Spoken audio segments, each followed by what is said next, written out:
Dan pemirsa, untuk mengetahui lebih dalam sejauh mana sebenarnya aturan ataupun regulasi yang tepat untuk transportasi online ini, atau seperti apa ekosistem transportasi online yang sudah waktunya untuk ditata. Hadir bersama saya pemirsa di studio sudah ada Ketua Forum Komunitas Driver Online Indonesia, sudah ada Pak Rahman Thohir. Pak Rahman, selamat sore. Sore, Mbak. Terima kasih Pak Rahman sudah berkenan bergabung dan juga bersedia di sini berbincang di studio Semesta Berita 1, Pak Rahman. Iya. Selain Pak Rahman, pemirsa sudah hadir juga secara virtual, yakni sudah ada anggota Komisi 5 DPR RI, Pak Bakri. Pak Bakri, selamat sore. Selamat sore semuanya. Assalamualaikum. Waalaikumsalam. Pak Bakri ada di sebelah sana. Ini Pak Bakri kabarnya juga lagi rapat yang menyempatkan untuk memberikan penjelasan juga bersama dengan kami dan juga kepada pemirsa Berita 1 Sore. Terima kasih banyak Pak Bakri. Oke, kalau begitu saya mungkin yang pertama, ini saya ingin ke Pak Rahman dulu yang sudah ada di studio. Nah, Pak Rahman, tapi kalau Pak Rahman ini kita lihat beberapa waktu lalu begitu ya, saat aksi damai pengemudi transportasi online, kemudian juga dengan beberapa hari kemarin begitu, FK2I ini merupakan salah satu forum komunitas yang memang berani bersuara begitu, cukup vokal sekali begitu ya, bahwa memperjuangkan hak dari pengemudi ojek online nih Pak Rahman, dengan bentuk mediasi bersama dengan para stakeholder begitu ya. Tapi Bang Rahman bersama dengan kawan-kawan ini sebelumnya ini memang sudah pernah bersamakah untuk membicarakan kepentingan ini? Seperti apa? Apa saja isi pembahasannya yang sebenarnya ingin digaungkan? Oke. Kalau untuk bertemu dengan stakeholder, jadi gini, kita kan FKDOI sekarang berkoalisi. Oke. Dengan nama sintaksis adalah Koalisi Ojol Nasional. Selama ini kita memang tidak hanya demo di jalanan, kita juga bermediasi dengan stakeholder. Ya. Seperti yang paling terbaru kemarin, tahun kemarin, kita bermediasi dengan aplikator dan juga dengan Kominfo. Oke. Ya, dengan Kominfo untuk membicarakan program yang selama ini dirasa bagi teman-teman driver seperti begini loh gitu loh. Begini loh apa tuh nih Bang? Maksudnya harganya memang sangat tidak manusiawi lah kalau menurut teman-teman. Nah, ini yang coba kita sampaikan keluhan mereka kepada para stakeholder, ya kan, termasuk ke aplikator kita bicara, termasuk ke Kominfo pada saat itu gitu loh. Tapi memang apa yang kita bicarakan sampai saat ini belum ada jawaban yang positif. Kalau rencana dari Kemenhub bahwa nanti akan kemudian menaikkan tarif begitu, kenaikan tarifnya tersebut?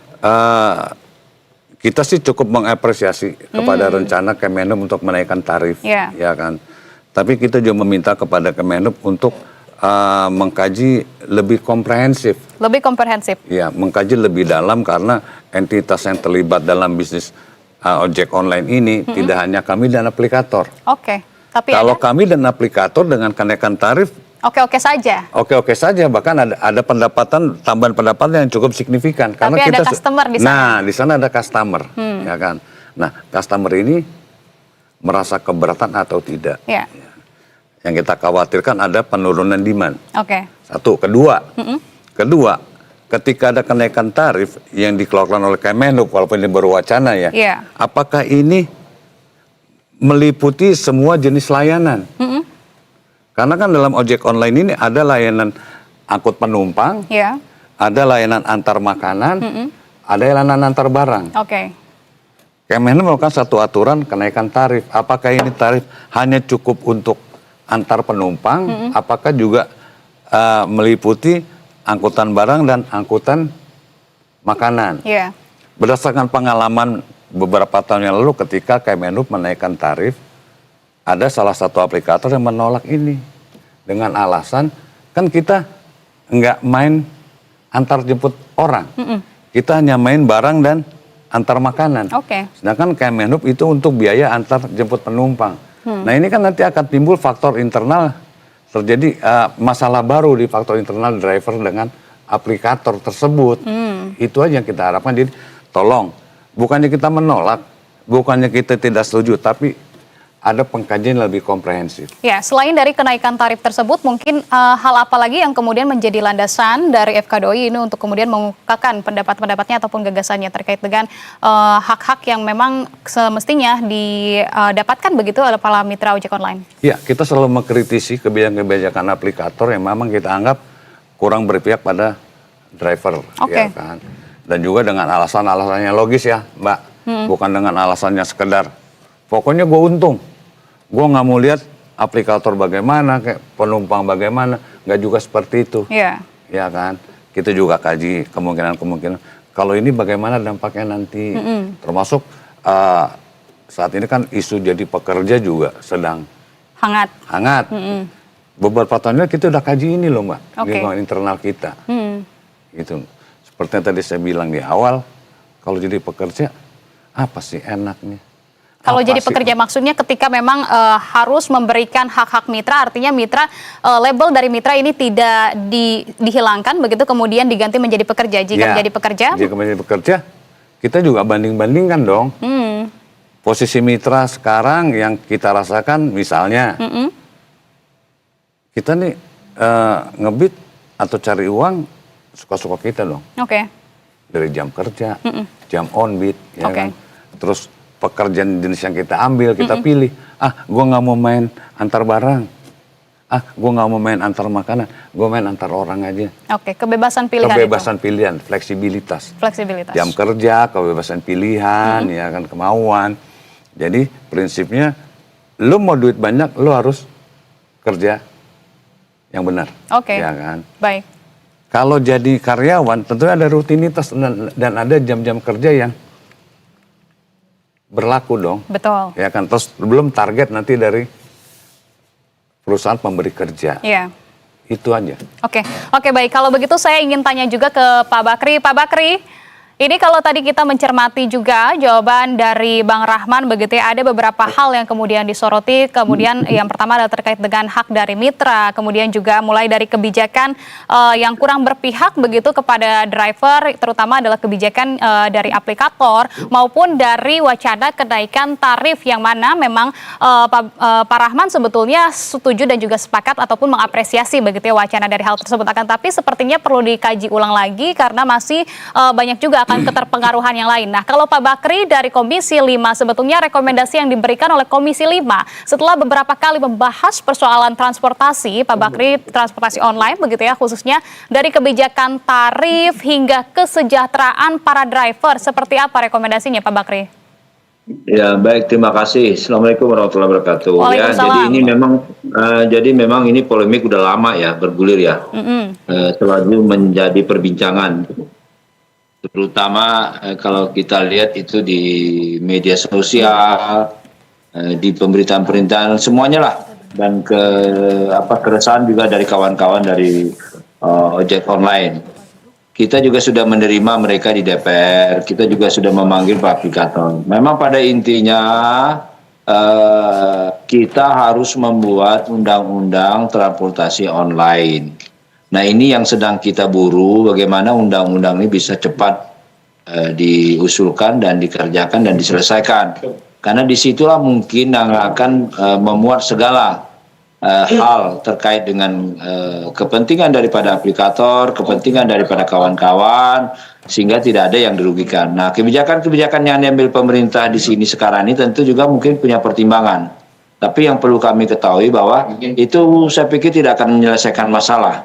Karena memang masih juga ada alasan-alasan daripada aplikator ataupun operator dan segala-galanya untuk mencoba membuat kawan-kawan daripada ojek online ini selalu bingung ya. Selalu ribut dikarenakan ketidakadilan apa yang dirasakan mereka. Jadi kami Komisi 5 sampai hari ini tetap berusaha untuk secepatnya membuat undang-undang transportasi online. Nah, hari ini kami kebetulan sedang rapat nanti dengan beberapa dirjen, termasuk juga dengan Dirjen Darat, dengan Sekjen. Nah, insya Allah mudah-mudahan nanti akan kita sampaikan lagi. Jadi kalaupun pemerintah membuat peraturan yang baru ini terhadap kenaikan hal itu, kita juga berharap nanti di situ ada keberpihakan terhadap kawan-kawan yang bekerja di sana. Jangan sampai lagi nanti cuma merubah nama, tapi isi daripada peraturan itu tidak mementingkan daripada kawan-kawan ojek online. Itu Mbak. Bang Bakri, apakah kemudian kalau kemudian diciptakan aturan tersebut ini membenahi penegasan ya, membenahi regulasi dari mulai relasi kerja begitu, kemudian juga penyesuaian tarif maupun dari insentif ataupun hak-hak yang perlu didapatkan oleh driver ojek online? Ya jelas, undang-undang itu tentu juga semuanya mencakup. Nanti kan akan kita minta nanti dari operator, kita minta apa masukannya dari kawan-kawan yang kerja di lapangan bagaimana. Tentang kesejahteraannya, asuransinya, perlindungannya, tarif dan segala-galanya akan mencakup semuanya. Nah, sehingga itu betul-betul menjadi penyelesaian terhadap apa yang terjadi di kerisauan ini. Nah, dan saya pikir memang ini harus memang secepatnya ya. Jadi kami DPR tidak akan berhenti mencoba akan secepatnya membuat undang-undang transportasi online ini. Jadi tidak ada polemik lagi di sini ya, karena kita juga terus saja anggota DPR yang ada sekarang ini pun juga termasuk pengguna ya angkutan online ini. Terus terang aja kita hari ini masih ada kawan-kawan yang pakai mobil macam-macam ya, Grab apa segala-galanya. Begitu juga kendaraan roda 2 kalau macet kita menghubungi mereka. Nah, tapi memang selama ini tidak ada yang keterbukaan terhadap itu. Saya pikir ya sudah, yang sudah kita bicara ke depan, secepatnya kami DPR akan mencoba untuk menggiring dan membuat undang-undang terkait dengan transportasi online. Sehingga betul-betul di sini bisa semuanya yang terlibat di sini akan menjadi nyaman dan dan bisa melaksanakan apa yang kita putuskan nanti. Iya, sebelum saya ke Bang Rahman, Pak Bakri, ini kalau terkait dengan undang-undang transportasi online, karena memang banyak sekali begitu ya koordinasi yang harus dilakukan oleh beberapa kementerian, antaranya adalah Kemenhub, kemudian juga Kemenaker maupun Komdigi. Baik itu kemudian terkait dengan label ataupun dari relasi kerja, begitu terkait dengan mitra maupun dialihkan menjadi pekerja, karena di sana juga mencangkup nantinya terkait dengan usia pekerja yang seharusnya nanti juga pasti disoroti begitu ya oleh pihak aplikator. Nah, jadi sebetulnya siapa yang seharusnya mengepalai atas aturan transportasi online ini, Pak Bakri? Tapi yang jelas memang komandannya adalah di Kementerian Perhubungan ya, itu karena semuanya nanti akan kita minta pendapatnya. Ya, saya pikir tidak ada, karena ini undang-undang ini bicara untuk kepentingan orang banyak, bukan untuk kepentingan kelompok ya. Nanti juga masalah keselamatannya dengan Kakor Lantas juga kita bicara bagaimana tentang aturan segala-galanya. Jadi semuanya lah. Saya pikir undang-undang transportasi online ini akan menjadi penyelesaian daripada apa yang dirasakan oleh kawan-kawan kita. Ya Mbak ya. Oke. Nah, Pak Bakri, kita juga akan mendengarkan pernyataan ataupun tanggapan begitu dari Bang Rahman. Tadi sempat ada pro dan juga kontra begitu dengan status ataupun dari label mitra dan juga relasi pekerja begitu ya. Apakah kemudian dialihkan menjadi pekerja? Apa kemudian kekhawatiran begitu Bang Rahman dari para mitra driver ojek online jika memang nantinya status tersebut ingin mendapatkan hak-hak yang sepatutnya didapatkan begitu oleh para pekerja. Nah, kekhawatiran apa jika memang ada peralihan dari mitra menjadi pekerja, Bang Rahman? Ya, pertama-tama yang pasti sih usia produktif ya. Usia produktif. Usia produktif karena memang banyak kan juga teman-teman ojek online ini rata-rata di atas umur 50-an. Ya kan. Terus tingkat pendidikan ya kan, apakah bisa nanti diterima dalam wacana jadi pekerja ya kan.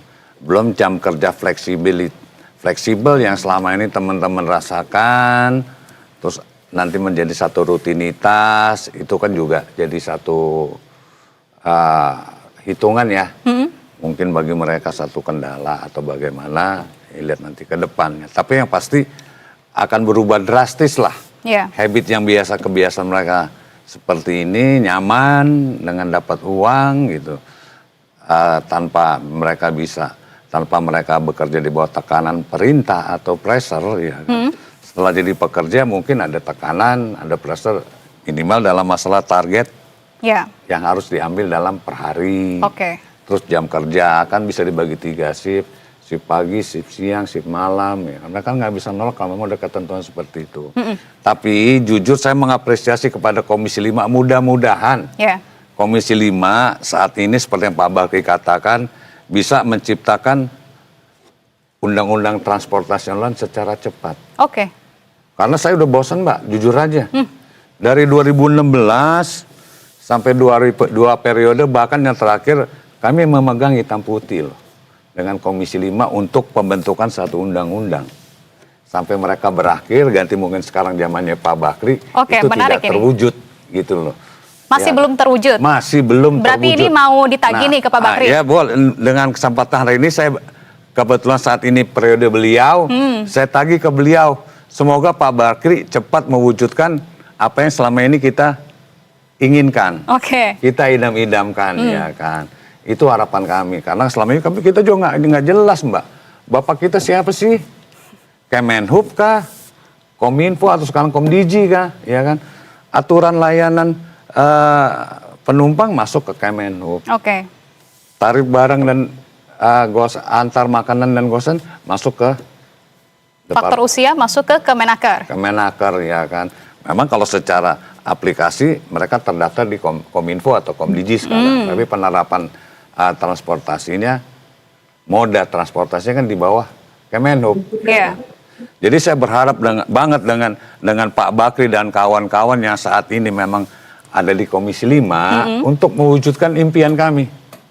Ada satu legalitas hukum atau payung hukum yang memang membuat akhirnya kita bekerja lebih nyaman dan lebih ada kepastian hukum. Itu aja. Oke, produk undang-undang transportasi ini sangat dinanti. Selain dari tadi soal batas usia produktif, begitu jika memang kemudian dialihkan menjadi pekerja, terkait dengan penyerapan pekerja tadi, mungkin menjadi kekhawatiran juga. Pasti saya kekhawatiran karena kalau nggak salah, mungkin Pak Bakri juga sudah mendengar atau Mbak juga mendengar, ada salah satu aplikator pernah melemparkan satu komitmen atau satu pernyataan bahwa bila ini memang terjadi, mereka hanya sanggup menyerap 16% dari mitra driver yang sudah ada. 16%? 16%. Sedangkan kenyataan yang ada saat ini? Anggaplah 100% lah, ya kan? Kalau 16% berarti akan kemana sisanya? Sisanya akan kemana? Apakah akan jadi pengangguran baru? Artinya ini akan menjadi PR dari Kementerian Ketenagakerjaan. Pemerintah lah khususnya. Karena memang kita juga pemerintah juga harus sadar kalau dengan adanya keadaan ojek online ini membantulah dalam angka pengangguran. Yeah. Itu aja, Mbak. Karena kalau bagi kita ojek online ini ibarat kata saat ini kita ini seperti alang-alang yang tumbuh di tanah kosong loh. Oke. Tumbuh semau-maunya, tanpa aturan, tanpa apa. Ketika lahan kosong itu dibutuhkan oleh pemilik, tinggal tebas saja lah alang-alang ini. Habis. Oke. Makanya kita butuh landasan hukum dan kepastian hukum kepada Pak Bakri dan kawan-kawan. Harapan ini kita sadarkan. Oke, baik Pak Bakri, ini sudah ditagih, ditodong langsung ini sama Bang Rahman begitu ya. Sudah lama sekali sejak 2016 begitu mengidam-idamkan dan juga mencita-citakan adanya produk hukum dari undang-undang transportasi. Sebetulnya apa yang menjadi kendala sampai dengan saat ini, Bang Bakri? Ya, jadi membuat undang-undang itu tidak hanya dibuat atau dilakukan oleh DPR. Jadi juga harus didasarkan atas persetujuan dan komitmen daripada pemerintah. Tentu juga harus melibatkan semua komponen. Tadi dibilang itu ada ketenagakerjaan, ada Komdigi, mungkin termasuk juga mungkin masalah keamanan dan kakor lantas, banyak saya pikir. Tapi yang jelas niat daripada kawan-kawan tidak ada maksud untuk menunda-nunda, ya. Kalau kita menunda-nunda itu, saya pikir kita akan kena sanksi sosial. Nah, dengar, nanti saya bicara lagi dengan dirjen yang terkait dengan ini, akan saya tanyakan ini. Kita kebetulan jam 7 ada rapat lagi, nanti akan saya tanyakan sejauh mana keinginan pemerintah itu atas keinginan daripada Komisi 5 dan tentunya masyarakat untuk bagaimana undang-undang transportasi online ini bisa direalisasikan. Nah, begitu Mbak. Jadi insya Allah sabar Pak ya, mudah-mudahan insya Allah. Yang jelas kita ini pengguna juga Pak, saya juga pengguna Pak ini. Ya, pengguna transportasi online, saya pikir keluarga kita, anak-anak kita gitu.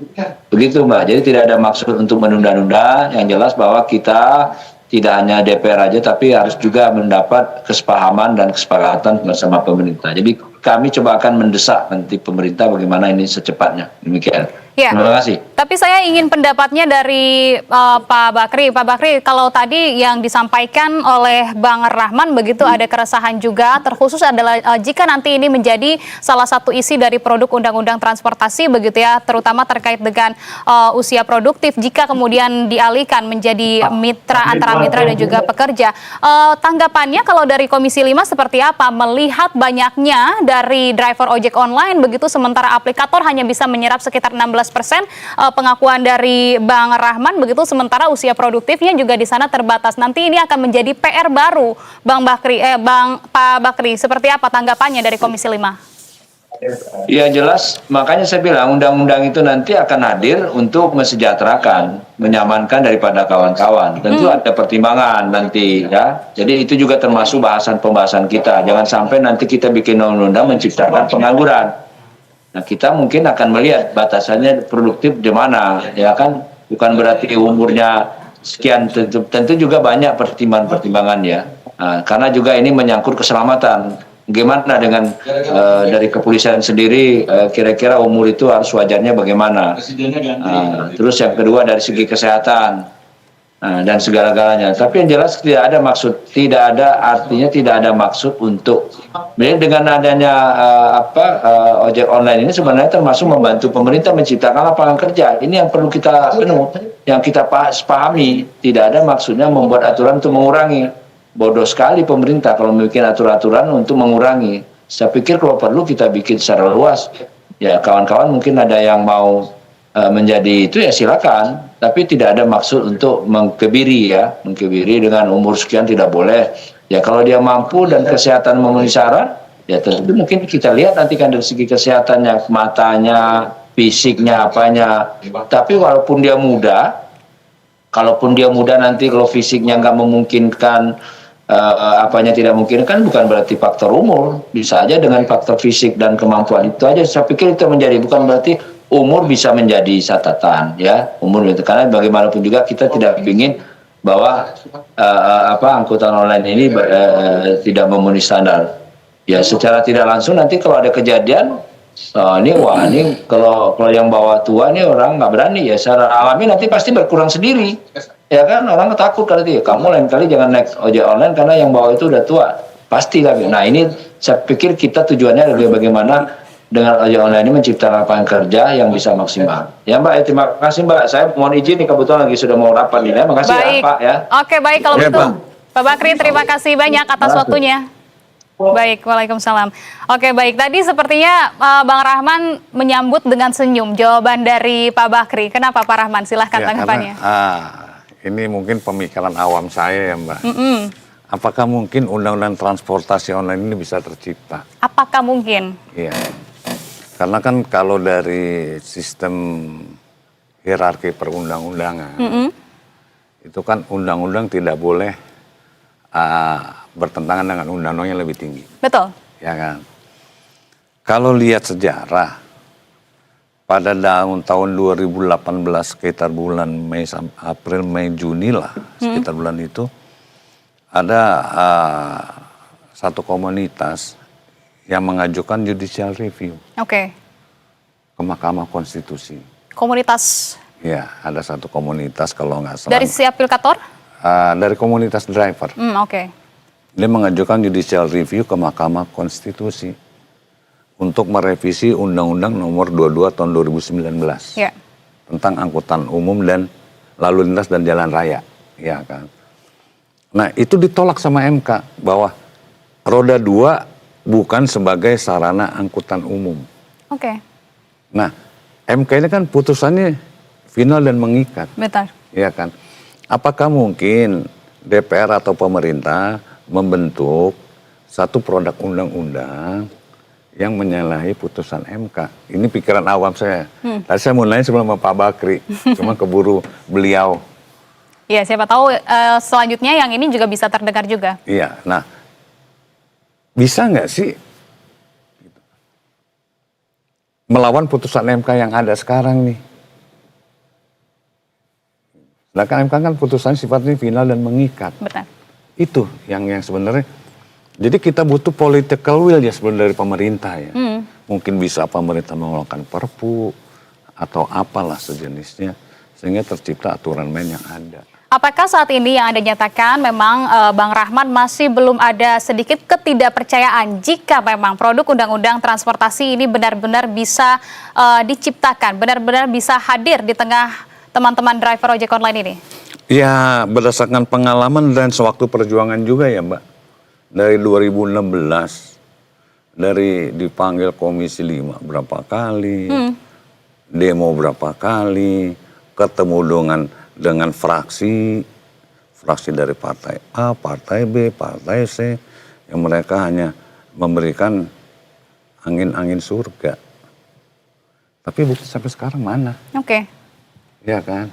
Ya, makanya tadi saya berharap mungkin dalam periode ini, dalam pemerintahan Pak Prabowo dan periode DPR yang baru ada sinkronisasi dan harmonisasi antara mereka sehingga bisa terciptanya satu undang-undang. Oke, karena Bang Rahman sudah mengikuti panjangnya perjalanan proses pembuatan dari produk undang-undang transportasi begitu. Lantas menurut Pak Rahman apa yang kemudian menjadi kendala selama ini? Apa yang kemudian masih menjadi hambatan sampai dengan saat ini? Iya, maka akhirnya kan tadi seperti saya cerita dari awal, akhirnya kita ngambil kesimpulan kayaknya gue cuma butuh political will dari pemerintah deh, ya kan?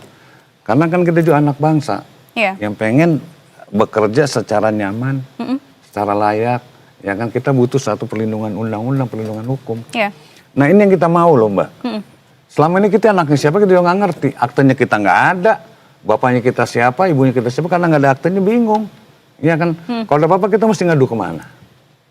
Ya. Itu aja sebenarnya sih. Oke, nah kalau kita membahas Bang Rahman yang jika memang nantinya ini masuk ke dalam dari produk undang-undang begitu ya, insentif yang kemudian kian menipis akan tetapi banyak driver ojek online juga yang mengaku bahwa insentif makin kecil sementara target juga semakin berat. Apa yang kemudian sebenarnya hari-hari ini dewasa ini terjadi di lapangan? Terakhir mungkin bisa disampaikan keresahannya. Ya mengenai insentif atau ada predator pricing ya. Masalah banting harga segala macam. Oke. Saya pribadi tidak bisa menyalahkan aplikator Mbak. Jujur aja, karena belum ada aturan mainnya loh. Oke. Ya kan, jadi kalau belum ada aturan mainnya, apakah ini bisa dibilang melanggar? Ini salah satu permasalahan yang baru kah? Lah, iya. Muncul? Iya. Sekarang kayak misalnya aplikator A menerapkan harga 7.000 misalnya. Tiba-tiba aplikator B, dia nggak mau kehilangan pangsa pasar, gue di bawah dia, 6.000, ya kan? Karena nggak ada aturan yang mengikat, yang mengatur tentang ini, ya sah-sah aja dong. Selama belum ada aturan yang mengatur tentang satu hal, kan nggak bisa dibilang melanggar benar. hukum, dan bebas itu dilakukan. Oke. Ya kan, contohnya deh, yang kita tuntut mengenai program-program hemat selama ini, ya kan? Kita ngadu ke Kominfo, pada saat itu namanya masih Kominfo ya. Kita dipertemukan dengan Dirjen Postel. Oke. Dalam aturan Dirjen Postel, harga diserahkan kepada pasar. Oke. Ya kan?